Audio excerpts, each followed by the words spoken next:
Please stand for the Pledge of Allegiance. Please stand for the Pledge of Allegiance.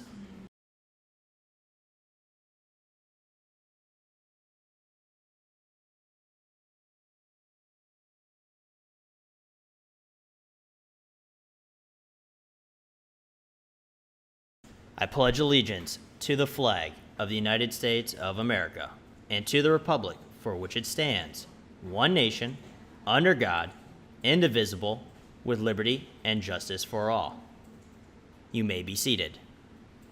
Now, for a moment of silence.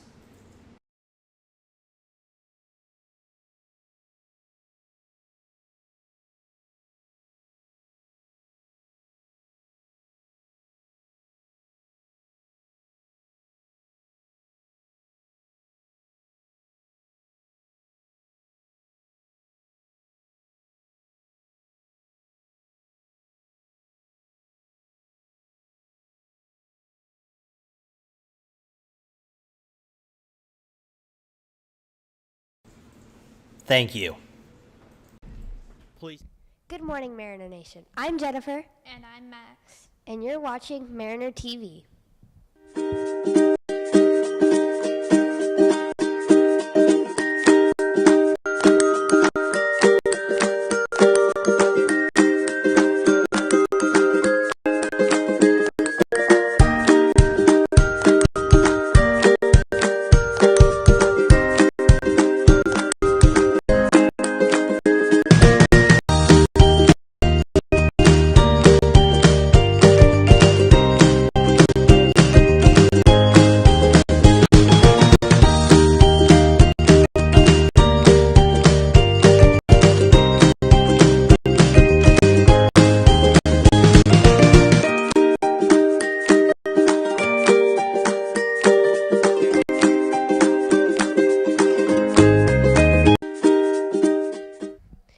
Mariners, today is Friday, August 12th.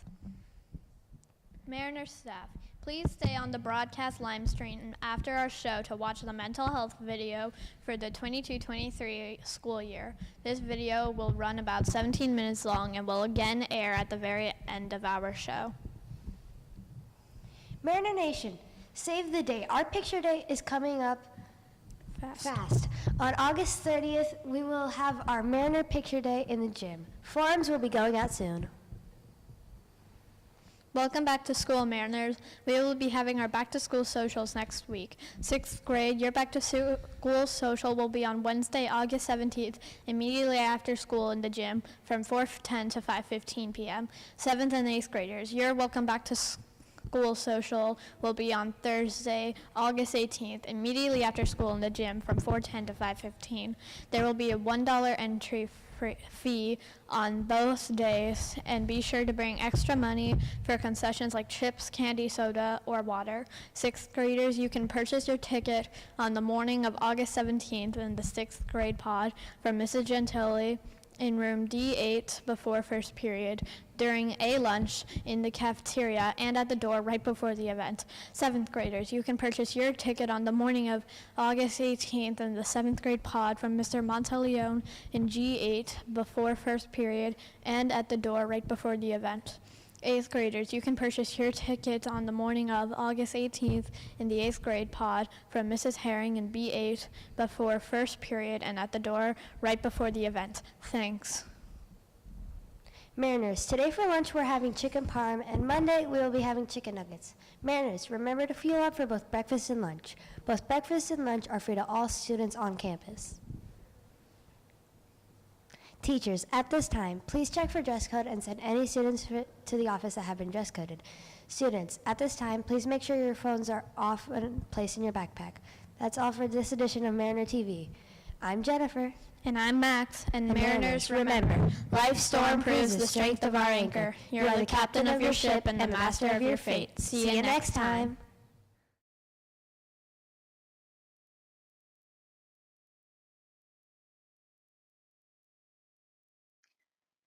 Mental health is our emotional, psychological, and social well-being. So why do we have school-based mental health services? They help to promote and sustain safe schools. They help to improve physical and psychological safety of our students. They also help to improve academic performance, as well as student problem solving. Let's look at some statistics. On the right-hand side of the screen, 1 in 5 young people ages 13 to 18 live with a mental health condition. Approximately 50% of students ages 14 and older with a mental illness drop out of high school. That's a big deal. Suicide is the second leading cause of death for youth ages 10 to 24. And 90% of those who completed suicide had an underlying mental illness. Let's skip over to the left-hand side of your screen now. We're going to talk a little bit more about prevalence and some specific mental health disorders. First one is anxiety. 31.9% of youth ages 13 to 18 years of age. Behavior disorders, including oppositional defiant disorder, 19.1%. Mood disorders, and this is anything from depression to bipolar disorder to disruptive mood dysregulation disorder, 14.3%. Substance use, 11.4%. Eating disorders, 3%. And ADHD, 11%. School-based mental health staff include school counselors, school psychologists, and school social workers.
There's a lot of stigma surrounding mental health.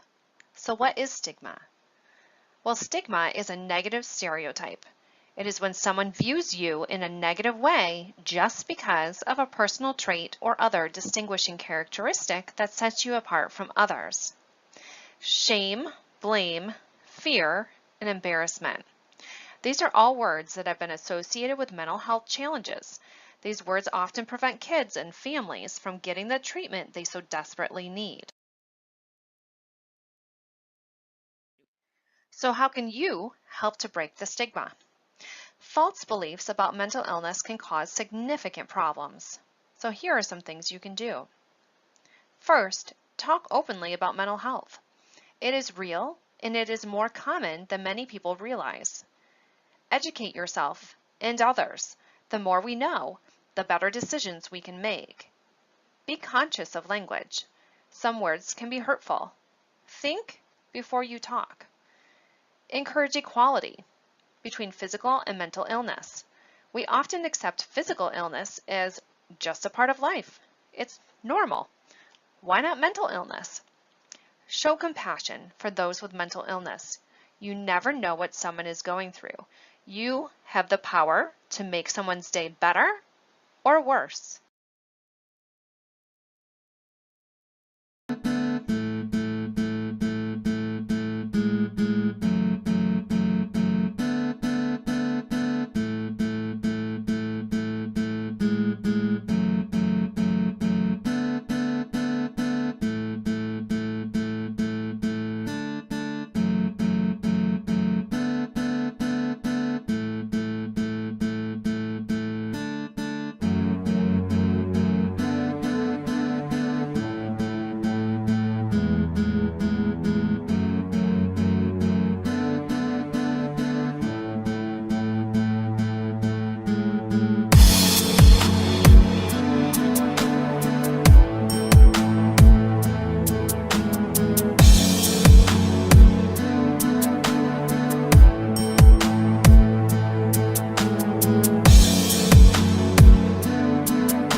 Here are some situations that may indicate that you or a friend would benefit from seeing a school-based mental health staff member. Trouble with schoolwork. Needing help accessing resources like food or school supplies or other family needs. Peer issues that just can't be resolved by yourself. Kids are telling you things that you just don't know how to handle. The problem is bigger than you. Feelings of anxiety or depression, extreme sadness, threatening to hurt or kill yourself or others, increased alcohol and drug use, grief and loss. Have you had a significant loss in your life lately? Having rage, anger, social withdrawal from friends, family, and the community. You just don't want to hang out anymore or spend time with other people. Talking, writing, or thinking about death. Impulsive or reckless behavior. Feelings of hopelessness, no reason for living, or having no sense of purpose. Also homelessness.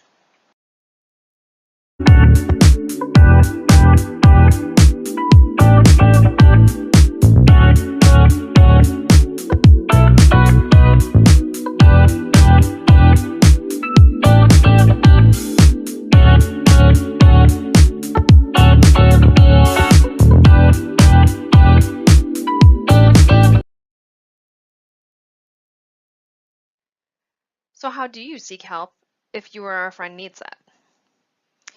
You could tell your teacher or another staff member that you need to see a school-based mental health staff member.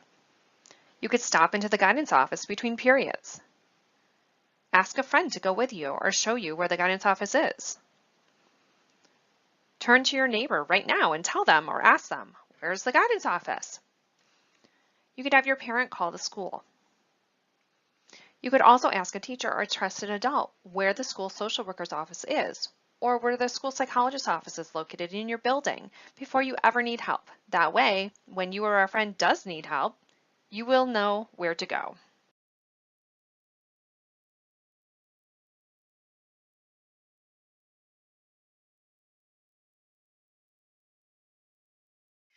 Let's look at some online reporting systems. First is the Bully button. The Bully button is located directly on your class link. It can be accessed at any time that you feel that you or someone else is being bullied. Fortify Florida. This is where you can go to report concerns of threats. It will automatically send an alert to law enforcement as well as school personnel. We also have Lightspeed alerts built into our computer systems. It monitors internet searches and will alert personnel of concerns.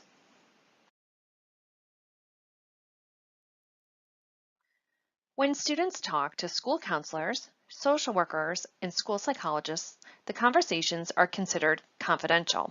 This means that what you talk about is private and won't be shared unless someone is hurting you, you want to hurt someone else, you want to hurt yourself, or you give permission to share with another trusted adult.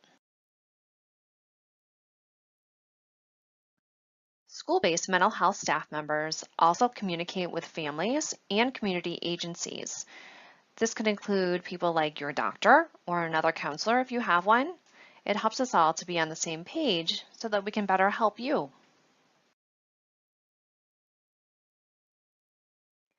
Here are some mental health apps you may want to check out. First one is MindShift. This app helps you to cope with anxiety by providing a portable coach. It guides you through challenging situations, helps you to relax, and provides steps to target anxiety. Headspace uses common meditation techniques like becoming aware of environmental sounds, breath awareness, breath counting, and a lot more. Smiling Mind is geared towards students and mindfulness in the classroom, and it helps with pressure and stress of daily life. The Calm app provides guided meditation sessions that are anywhere from 3 minutes long all the way up to 25 minutes long to help you manage anxiety, lower stress, and even sleep better. And the last one is Zones of Regulation. This app helps to identify the colored zone that you are in, which corresponds to different groups of emotions, and guides you through these emotions and how to deal with them. Let's do a quick pop quiz. Please answer the questions below on a scrap piece of paper and turn in your answers to the school counselor office for a chance to win a prize. Prizes could range from candy to gift cards to, well, you never know. So here are your questions. Number 1, who is your school counselor? Number 2, name one reason why someone would talk to a school-based mental health staff member. Number 3, stigma is a negative stereotype, true or false? And number 4, 1 in 5 youth suffer from a mental health condition, true or false?